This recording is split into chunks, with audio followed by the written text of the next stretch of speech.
क्या पढ़ रहे हो आदित्य? क्या पढ़ रहे हो? कंप्यूटर। कंप्यूटर? हाँ। लाओ सुनाओ, देखें क्या पढ़ रहे हो। लाओ सुनाओ। सुनो ना, मेरे प्रश्न का उत्तर दो पहले। कौन से प्रश्न का उत्तर? अच्छा एक चीज बताओ, जो विवाह में 7 ही फिरके होते हैं, 6 अथवा 8 में नहीं। है? विवाह की बात कहाँ आई गई? मैं अरे ये वरना पंडित वंडित से पूछो कि हाँ बताइए भाई। अरे चलो बता रहे हैं। विवाह में 7 ही फेरे क्यों होते हैं, 8 फेरे क्यों नहीं? आए सुनो, योगियों ने मनुष्य के शरीर में 7 चक्र बताए हैं। 7 चक्र बताए हैं। उस 7 चक्र के अनुसार ही बहुत सोच समझ के ये विवाह में 7 फेरे आयोजन किया गया।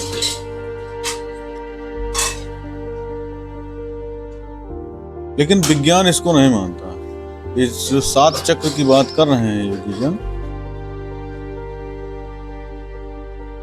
ये जो आध्यात्मिक लोग हैं, जो अध्यात्म को मानने वाले हैं, आध्यात्मिक गुरु हैं, ये जो 7 चक्र की बात करते हैं मनुष्य के शरीर में, इसको विज्ञान नहीं मानता।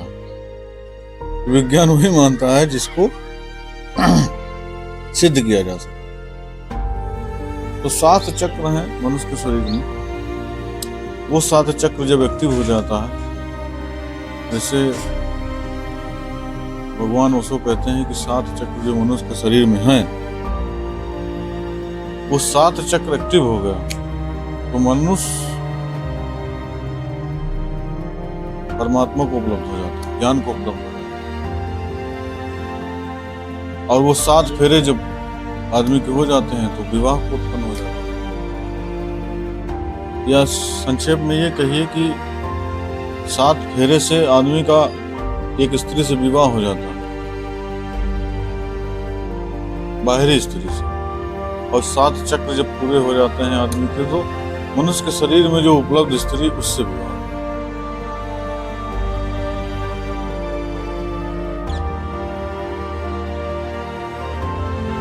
जहां संपूर्ण समाधि उत्पन्न हो जाती है 7वें चक्र, जहां इसको सहस्त्राणी कहते हैं। 7 चक्र का डिटेल। अच्छा, इसी के क्रम में 7 चक्र के क्रम में ही वो 7 जन्म का जो है कहानी बताई गई। 7 जन्म। 7 चक्र में सबसे पहला 7 चक्र में सबसे पहला चक्र है मूलाधार चक्र। मूलाधार चक्र मतलब मूल आधार। मूल आधार, जैसे सांसारिक जीवन में मूल आधार क्या है, उसके आधार पे उसका चक्र का नाम दिया गया है मूलाधार चक्र।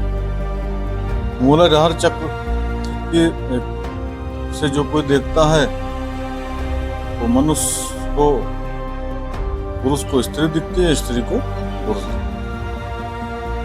सामाजिक दृष्टिकोण से देखा जाए तो मूलाधार में संसार ही केवल दिखेगा। तो उसी तरीके से बताया गया है कि मूलाधार से जो कोई देखेगा उसको केवल स्त्री की देह दिखेगी, स्त्री को पुरुष की देह दिखेगी। दूसरा चक्र है स्वादिष्ठान। स्वादिष्ठान, स्वादिष्ठान से जब कोई देखेगा तो स्त्री पुरुष का देह ही नहीं दिखेगा, उसका मन भी दिखेगा।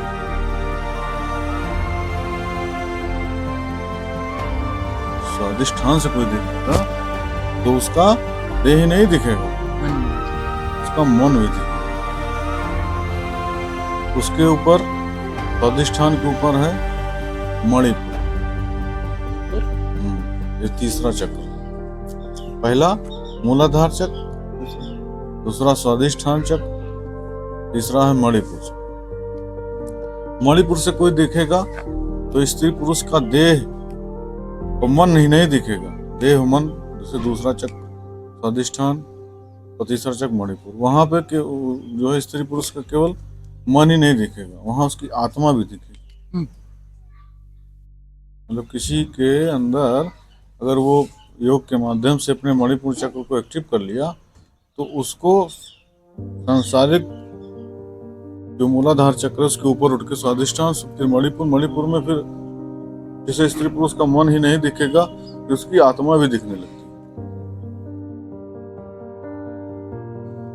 मणिपुर के ये मतलब 7 चक्र में ये 3 चक्र नीचे के सबसे नीचे वाले पायदान के। पहला जैसे जो बताया मूलाधार चक्र, दूसरा स्वादिष्ठान चक्र, तीसरा मणिपुर चक्र। उसके बाद आता है अनाहत चक्र। अनाहत चक्र के बाद अनाहत चक्र जिसका एक्टिव हो गया फिर वो संसारिक पे नहीं रह जाता, संसारिक से ऊपर उठ जाता है। वो परमात्मा तत्व को अनुभव करने लगता है।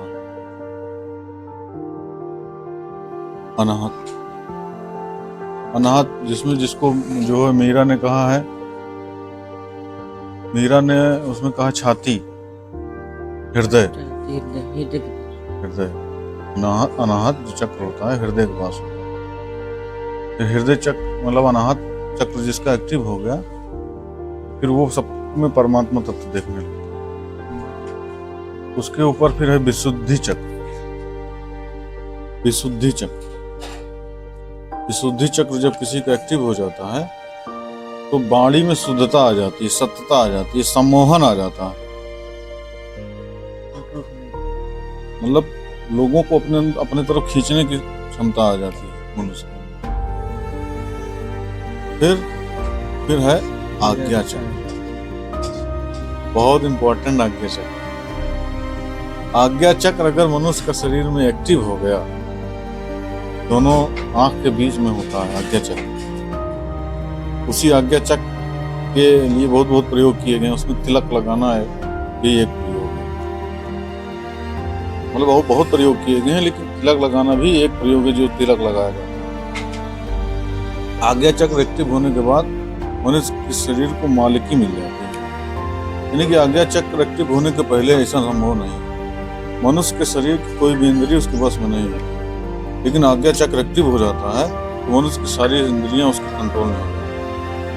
अगर आज्ञा चक्र एक्टिव हो गया तो मनुष्य अगर ये कह देगा कि कहीं कट गया, खून निकल रहा है, तो कह देगा कि खून बंद हो जाए, तो बंद हो जाए।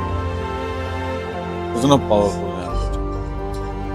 फिर आखिरी और अंतिम है सहस्त्राण। आज्ञा चक्र जब एक्टिव होता है तो आज्ञा चक्र एक्टिव होने के बाद फिर भूल होना, गलती होना, पाप पुण्य होना, ये सब असंभव हो जाता है। सारी इंद्रियों को बस में कर लेता है मनुष्य और हमेशा प्रभु के ध्यान में लीन हो जाता है। उसका भी कोई भी अमंगल नहीं होता। फिर आता है सहस्त्राणी जो आज्ञा चक्र के ऊपर सबसे ऊपर है मनुष्य के शरीर। जो कुंडलियां कहीं गई हैं उसमें सबसे लास्ट में सहस्त्राणी। सहस्त्राणी चक्र जब एक्टिव हो गया किसी का तो वहां से जब किसी चीज को भी देखेगा वहां केवल ईश्वर के अलावा कुछ दिखेगा ही नहीं, परमात्मा के अलावा कुछ दिखेगा नहीं। सबसे नीचे का चक्र मूलाधार चक्र है, जिस मूल आधार कहा गया है, जो सबके अंदर होता है। पशु पक्षी मनुष्य सबके अंदर होता है। साथ जितने योनि हैं सबके अंदर मूलाधार चक्र तो होता ही होता है कंफर्म।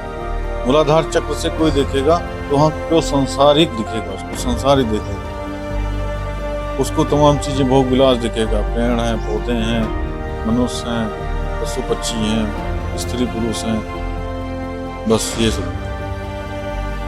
और सहस्त्राण से कोई दिखेगा तो उसको फिर संसार नहीं दिखेगा, संसार में सब परमात्मा दिखेगा।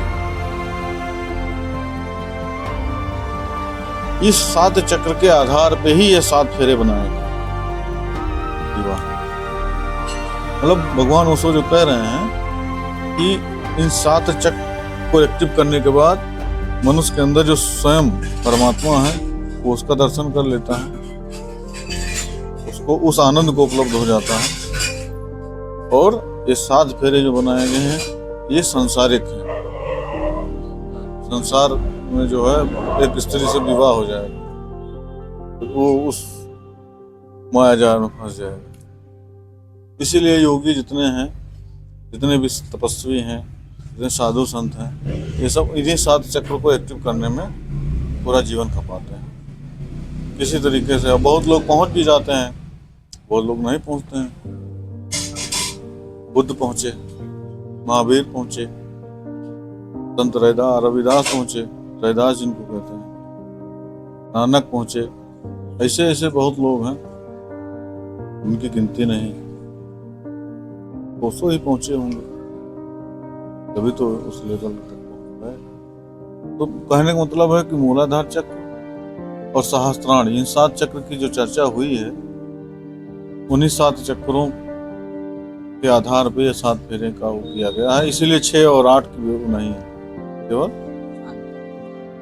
7 जन्म की जो बात कही गई वो भी सब इसी के आधार। समझ में आएगा वह?